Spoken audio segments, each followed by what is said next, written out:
শাস্তি তুমি আমাকে দিচ্ছ। ধারাবাহিক স্বপ্ন উড়ানের ফ্লোরে সরলা কেঁদেই চলেছে। মন খারাপ গোপা, অপরাজিতা সহ প্রত্যেকের।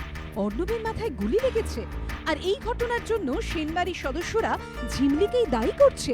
সরলা ও অপরাজিতা মনে করছে ঝিমলি তাদের বিশ্বাস ভঙ্গ করেছে, আর সেই আগুনে ঘি ঢালছে গোপা। এক ভীষণ সংকটের মুখে ঝিমলি। শুটিং এর বিরতিতে হয়মানয় বৌমার মুখোমুখি হলো ঝিমলি, অপরাজিতা, গোপা ও সরলা। আমাদের বাড়িতে এখন খুব ক্রিটিক্যাল অবস্থা। আপনারা বোধহয় খানিকটা টেরও পেয়েছেন, জানেনও, দেখছেনও।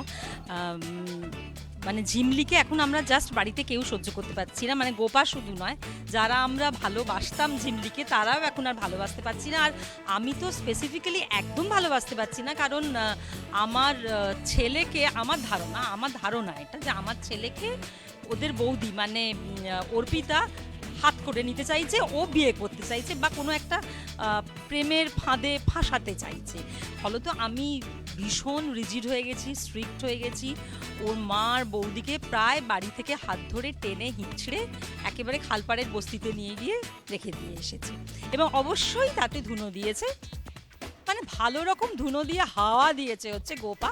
আর এদিকে আমাদের বাড়ির ছেলে, বড় ছেলে অর্ণব, সে তো নিজে সুইসাইড করতে গেছিল, কারণ নিজের পাপ নিজে ঢাকার জন্য। এবার সেটা তার প্ল্যান না সে সত্যি সত্যি অনুতপ্ত, সেটা তো আপনাদের কাছে ক্রমশ প্রকাশ্য হবে। কিন্তু এখন বাড়ির সবাই, মানে আমার মা, সবাই কিন্তু এখন ঝিমলির ওপরে ভীষণ রেগে গেছে। ফিউচারের কথা ভেবে আমাকে এই নাটকটা কন্টিনিউ করতে হবে না, নাহলে জেল যাওয়া ছাড়া আমার কোনো উপায় থাকবে না। আমার মনটা এখন ভীষণ খারাপ, কারণ আমি বেশি সবচেয়ে ভালোবাসি বাড়ির মধ্যে বড় নাতিকে। সে বড় নাতির এরকম অবস্থা দেখে তো আমার ভীষণই মন খারাপ। ঝিমলিকেও একটু একটু ভালোবেসেছিলাম, ভেবেছিলাম এটা খুব ভালো হবে হয়তো, কিন্তু পরে দেখলাম ওই আমার নাতিকে জেলে পাঠিয়ে দিল, যার জন্য ঝিমলির ওপর এখন আমি খুব রেগে গেছি যে ঝিমলি এখন ভালো মেয়ে নয়, ওকে না মানাটাই আমার উচিত ছিল, কারণ আমার বড় নাতিকে এরকমভাবে জেলে পাঠিয়ে দিল। রূপায়ণবাবু বলছি, আমিও এখানেই থাকবো, আমিও বাড়ি যাব না। এখন হসপিটালে আছে, ডাক্তাররা কি বলবে আমরা জানি না, সে ভালো হবে কিনা সেটা আমরা জানি না। অতএব আমার এখন ভীষণই কষ্টের দিন আমার বড় নাতিকে নিয়ে, আর সেই জন্য সবচেয়ে বেশি রাগ করছে এখন গিয়ে আমার ঝিমলির ওপরে। এই যে এসে গেছে। কে আমার নামে কি কি নিন্দে করলে? আমি আমি তো আমি আম্মির সাথে আমার হ্যাঁ, খুব সুইট রিলেশন ছিল, এখন নেই। আজকেও আছে কিন্তু। না কাকি কিন্তু না ধরো, কাকি কিন্তু যেই কোনো জায়গায় মানে আমার নামে কিছু বলতে সুযোগ পেলে জাস্ট একদম হামলে পড়ে। ফার্স্ট লাইনের ফার্স্টে কিন্তু কাকি থাকে, কিন্তু যদিও কাকির সাথে আমার অফ স্ক্রিন বন্ডিংটা খুব ভালো, এখানে প্রত্যেকের সাথেই আমার অফ স্ক্রিন কেমিস্ট্রি ভীষণ ভালো। এখন আমাদের যে সিচুয়েশনটা চলছে, মানে দাদা ভাই অর্ণব, সে নিজেকে গুলি করেছে, গুলি করার পর তো ফ্যামিলির সবাই আমার ওপর ভীষণ ক্ষেপে রয়েছে। কিন্তু আশা করি দাদা ভাইয়ের প্ল্যানটা সবাই জানতে পারবে, যেটা মাসিমণি বলল ক্রমশ প্রকাশ্য। যাকে আপনারা সবাই দুষ্টু মন্থরা বলে চেনেন, সে কি এই আড্ডায় চুপ করে থাকতে পারে? একদমই না। অফ স্ক্রিন কেমিস্ট্রি সত্যি আমাদের খুব মজার আর কি, আমরা খুবই মজা করি মেকআপ রুমে এসে। কিন্তু এখানে যেটা হচ্ছে, অর্ণবের অ্যাক্সিডেন্ট হয়েছে, অর্ণব সুসাইড করতে চেয়েছে। ধৈর্য ধরো অর্ণব, ধৈর্য ধরো। পারা যাচ্ছে না এইভাবে, যার জন্য ঝিমলির ওপর তো আমি খাপ্পা ছিলামই, এখন আরো বেশি রেগে গেছি। আর তার থেকেও বড় কথা, আমি বাকিদেরও ও ঝিমলির বিরুদ্ধে খেপিয়ে তুলছি আর কি, এবং আগামী দিনে আরো বেশি করে ঝিমলির বিরুদ্ধে সবাইকে খেপিয়ে তুলবো।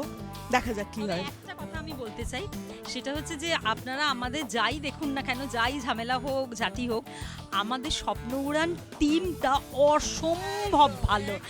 আমরা সবাই একদম ফ্যামিলির মতো, মানে ইনক্লুডিং আমাদের ডিরেক্টর সিধু, অর্ঘ থেকে আমাদের সবাই, ক্যামেরাম্যান থেকে, মানে আমরা যে কি মজা করি এখানে, আপনারা জাস্ট ভাবতে পারবেন না যে আমরা কি সাংঘাতিক মজা করি। তবে বাড়ির কর্তা সুশোভন কিন্তু বিপদের সময়ও ঝিমলির পাশে রয়েছেন। আমি তো ওই সংসারের মাথা, সব দিকটা আমার ব্যালেন্স করে। আসলে ব্যাপারটা কি জানেন তো, অত সহজ নয়। It is not a black and white যে খারাপ এ ভালো, অনেকের মধ্যে ভালো খারাপ নিয়ে। তবে এই যে ঝিমলিকে সবাই অ্যাকিউজ করছে, অন্যায় করেছে, পুলিশ অফিসার আমার নাতিকে ধরিয়ে দিয়েছে ওর ভাসুর। ব্যাপারটা অত সহজ নয়, ওরও একটা দায়িত্বের ব্যাপার রয়েছে, তা সেই হিসেবে ও কাজটা এগিয়ে গেছে। আর একটা দিকে ব্যাপার হলো, ওর কিন্তু দাদাকে মারা হয়েছে, সেটা ওর বড্ড লেগেছে না? নিজের রক্তের সম্পর্ক, আর ওইভাবে তাকে হত্যা করা হয়েছে বলাও যায়। তা সেটা যখন ও বুঝতে পেরেছে, ও কিরমভাবে পেঁচিয়ে আসে এটা আমি বুঝতে পারছি। কিন্তু আবার একই দিকে আমার নাতি, এবং সেই সম্পূর্ণভাবে দোষী কিনা এখন আমি জানি না, তাই দোলাচলে আমি ভুগছি। সব চক্রান্তের যিনি নায়ক সেই অর্ণব কি বলছে?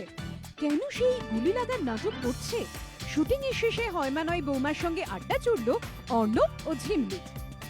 গুলি খেয়েও যে মানুষ বেঁচে থাকতে পারে তার প্রকৃষ্ট উদাহরণ আমি। এবার যেখানে সেখানে গুলি নয়, ঠিক গুলিটা এখান দিয়ে ঢুকেছে, এখান দিয়ে বেরিয়ে গেছে, কিন্তু তারপরেও বেঁচে আছি, কেননা পুরোটা নাটক ছিল।